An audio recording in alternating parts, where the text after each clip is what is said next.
Many fans of North America as a region have begun to quarrel on why they appear to be so behind the development of talent relative to their long term rival. People question the quality of the solo queue competition, the issue regarding ping, the variance in the path to pro, and the size of the server population. Each of these arguments boil down to something. Europe is doing something, or has something, and North American talent is being left behind.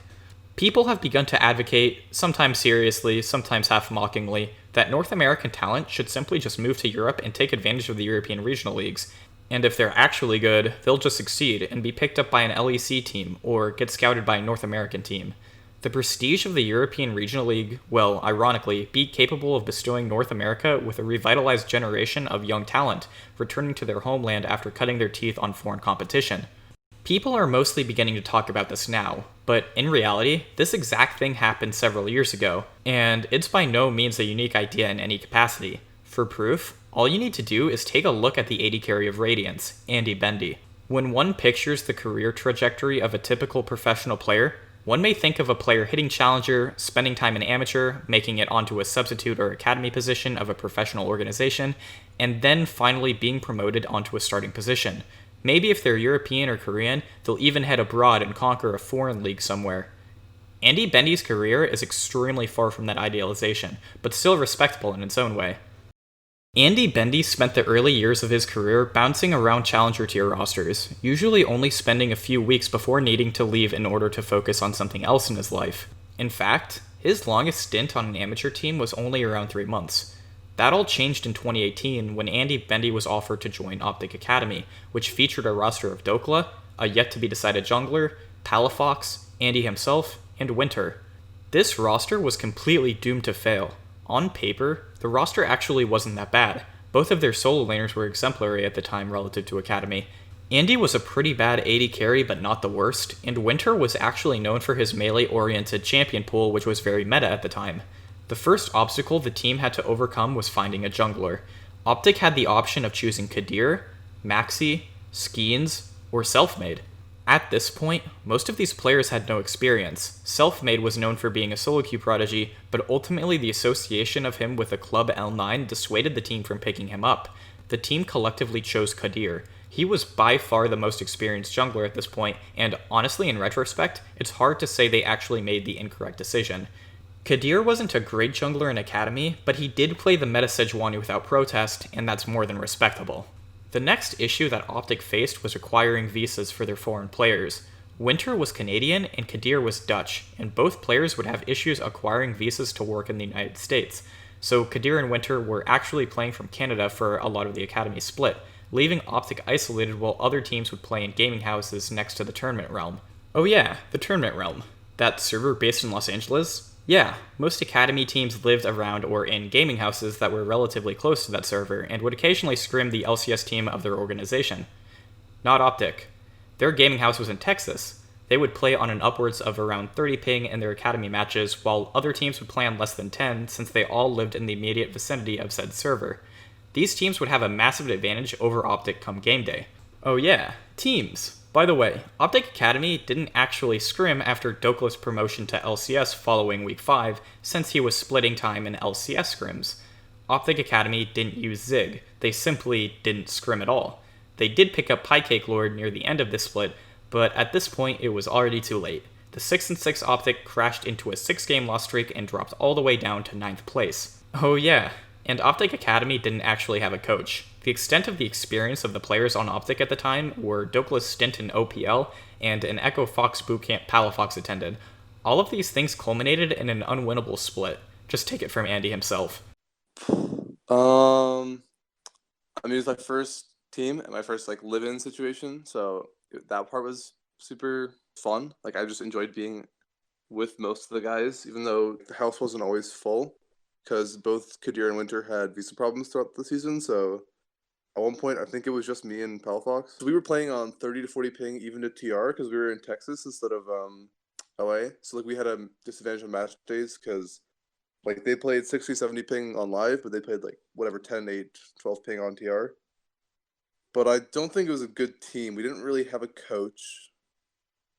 And I think our veteran players weren't even veteran, but they had like a little bit more experience. It didn't really translate to much learning for me. I didn't feel like I was learning a lot there. I learned like some pretty important things, but it was kind of hard to translate because I was basically just trying to pick up things from like my teammates in different roles.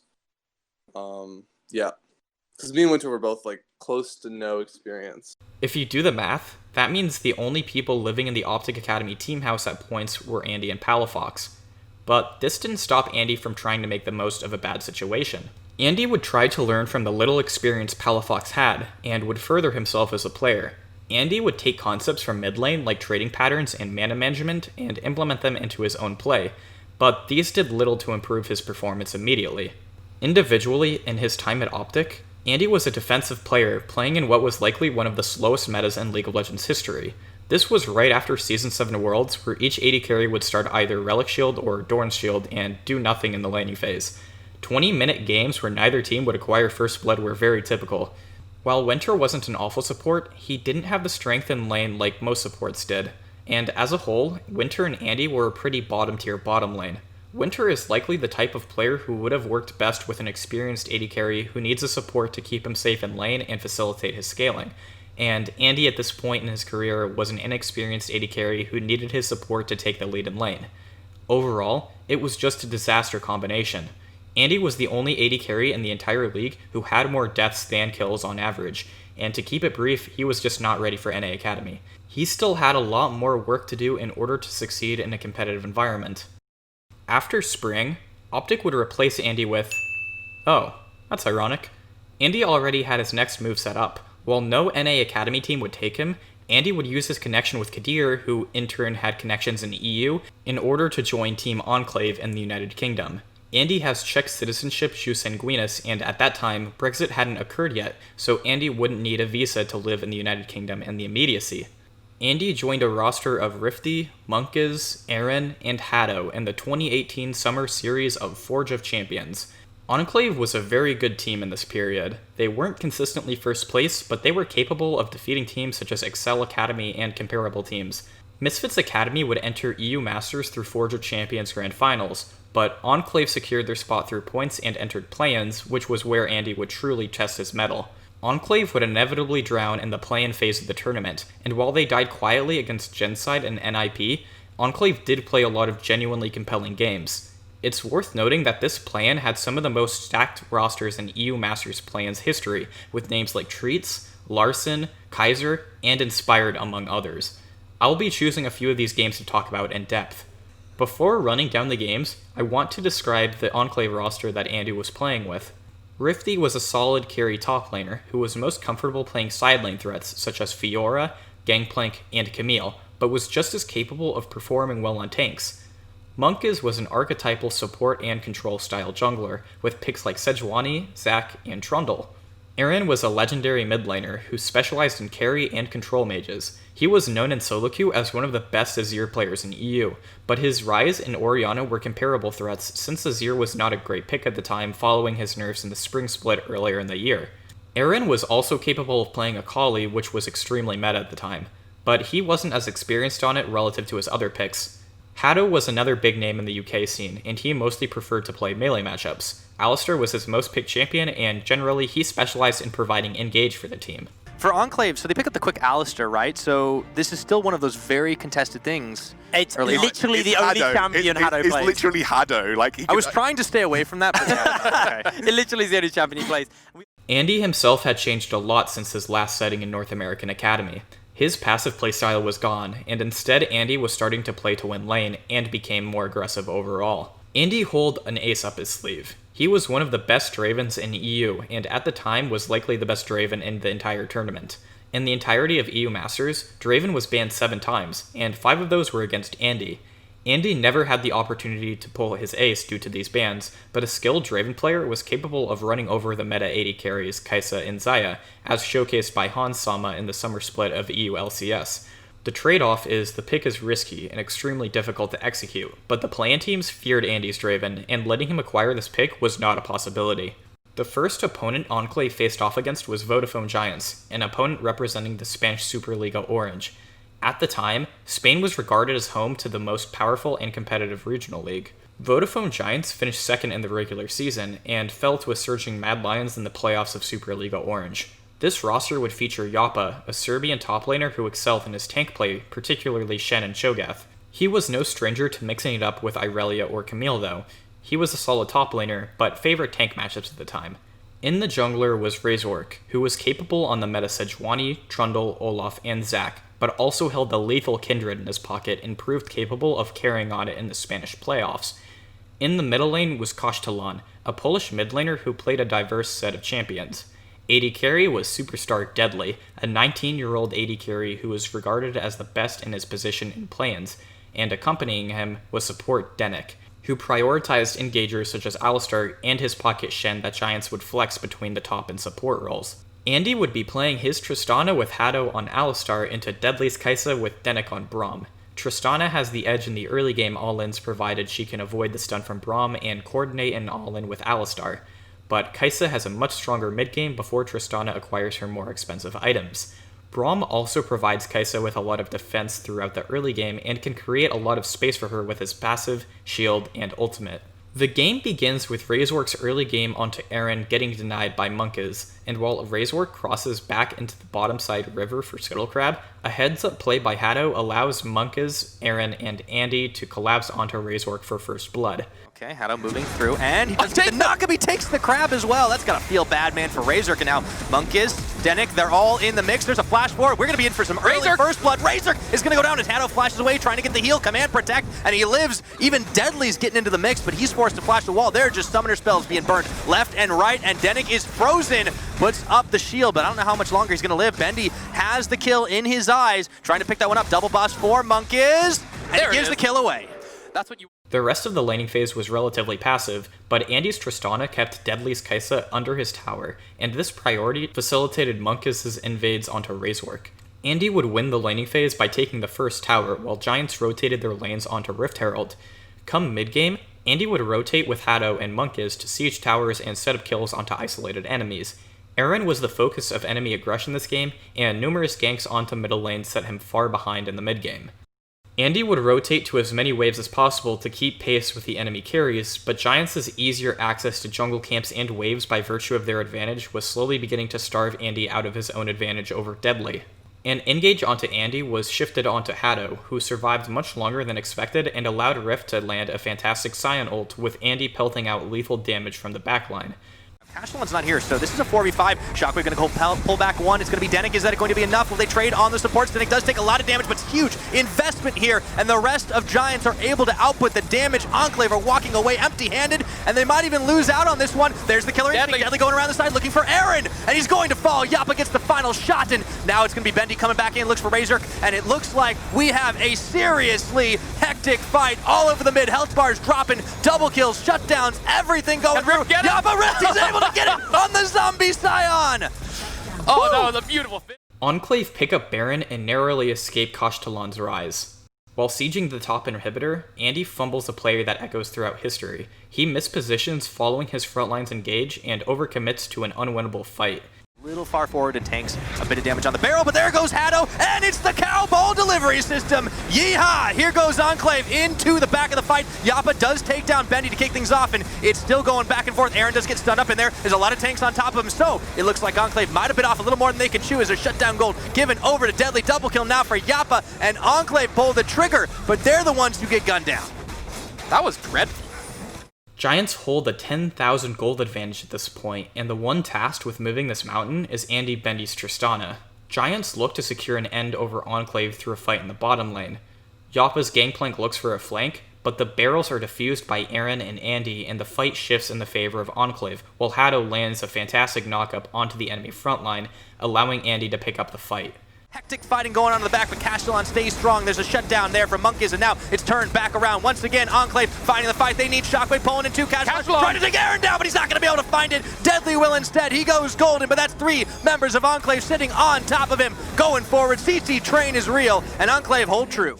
Another bottom lane fight goes the way of Enclave following a Sejuani Scion pick combo, and Enclave are just barely capable of shutting the door on Giants. And the damage, he can't even click the blast. There's 3 members down. This should be Enclave's game to end. All right, only Razor and Deadly left to try and defend this one, but look what Deadly's doing, going for the base race on the Kai'Sa. He's got some serious damage, actually tanking up the towers, and they're going to send Rift back to deal with it.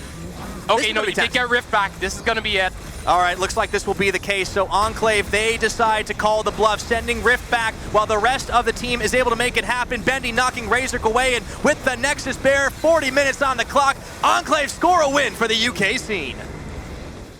Andy's performance wasn't great, but it was relatively impressive for a player who wasn't considered notable in the slightest. He certainly had improved since his stint on Academy, and clearly was a more well-rounded player overall.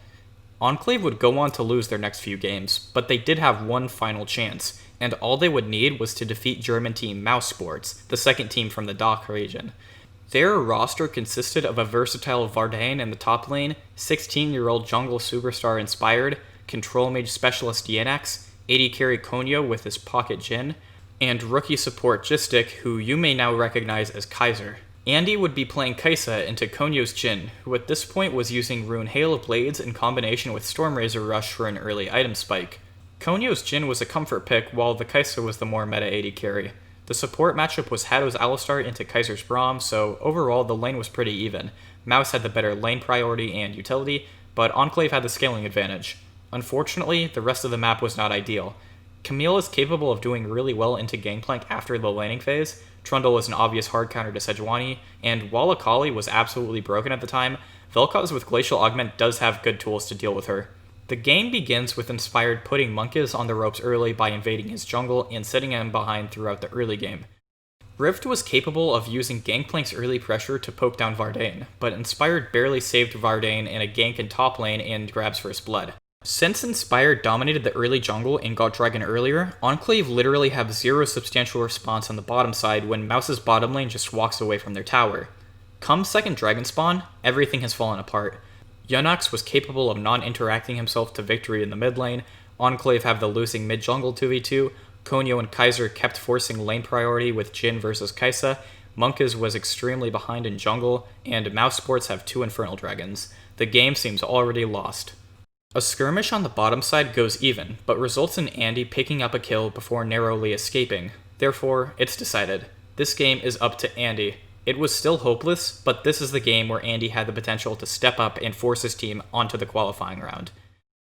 A front-to-back team fight around the third Infernal Dragon features Yenax's Vel'Koz hitting a massive disintegration rate as Aaron approaches the fight from a bad angle, and another big victory goes the way of Mouse Sports. Lots of health bars running low. The life form disintegration ray just melts through members, and Wardain dives onto Bendy. He's been forced out as Eren now is running low. The curtain has been called, and Wardain may be looking for a double kill. He's been able to find it. 2 kills over the Mouse, and they're looking for more. They're looking for Bendy. They're looking for Haddo. Bendy just bleeding out, running so low. And Jenak will be able to get him with the auto attack. That's going to be the triple Infernal Drake, and Mouse are looking to win the game.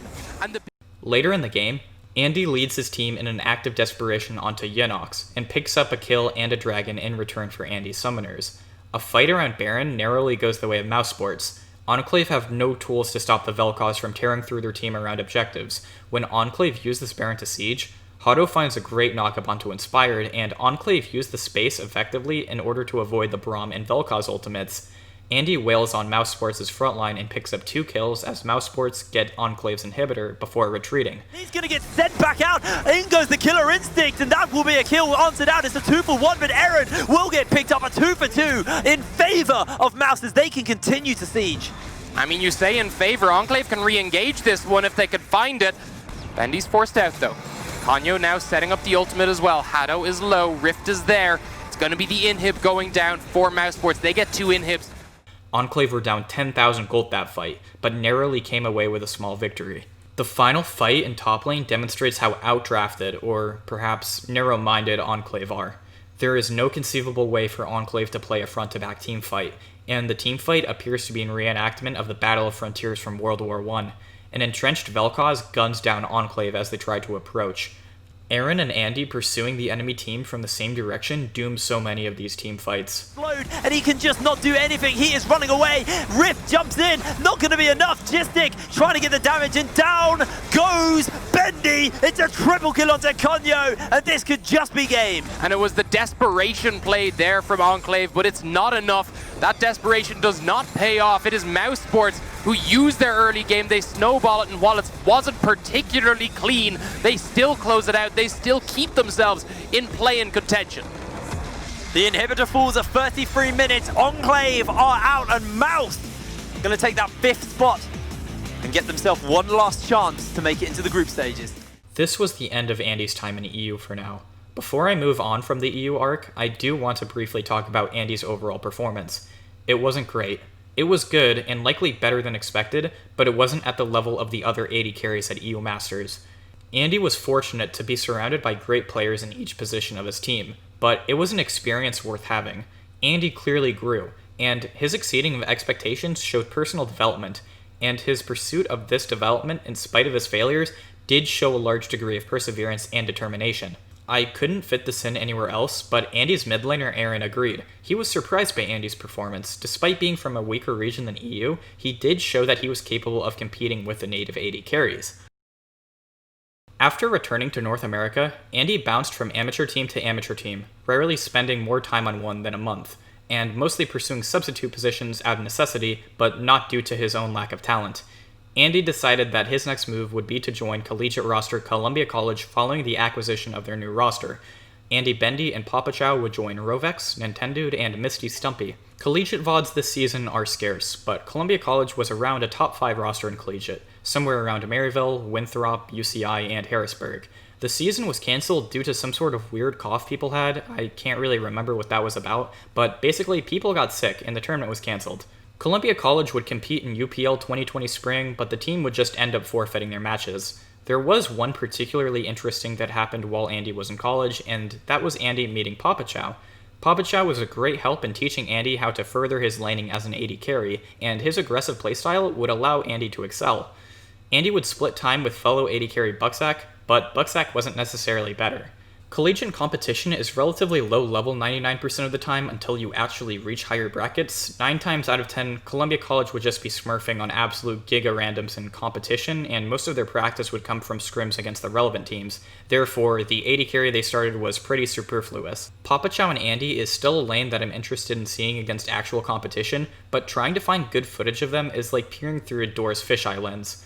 When Riot Games announced Riot's Scouting Ground circuit, Andy joined Radiance alongside top laner Engo, jungler I'm Avi, mid laner Young, and support Ugandan Royalty, who shortly after left the roster with support Cow joining.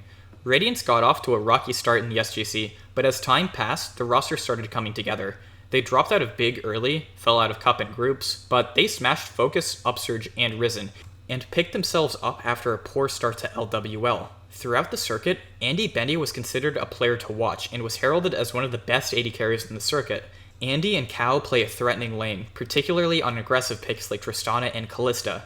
Andy is also known as an AD carry with unique pocket picks too, such as Cassiopeia, Corki, Yasuo, and Ziggs amongst others. Andy currently has the highest lane 10 out of all AD carries still competing in the circuit in Tier 1 tournaments, the 6th highest damage share, and only the 7th highest gold share out of AD carries in the tournament out of a possible 15th.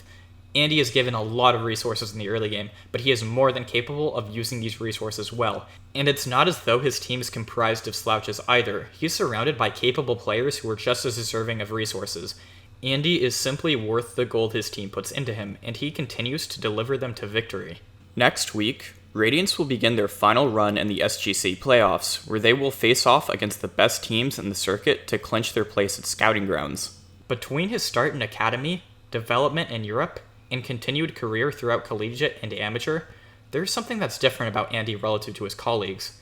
Despite facing nearly any setback imaginable, despite not being inherently gifted with superstar talent, Andy is willing to do whatever it takes to improve and reimagine himself. He changes how he plays and what he plays. He takes risks that no one else does, and he overcomes obstacles that haven't been faced by any other North American. Radiance is nearly locked into Scouting Grounds playoffs at this point, following their performance in the tournaments which award points to entrance. So Andy has a long road ahead of him, but Radiance has only been climbing from their disastrous start of the circuit, and a large component of that change of form was Andy stepping up. Before, Andy had carries like Dokla, Rift, or even Papa Chow to facilitate his success, but now, Andy is the player with experience, and it's time for him to deliver his team to victory.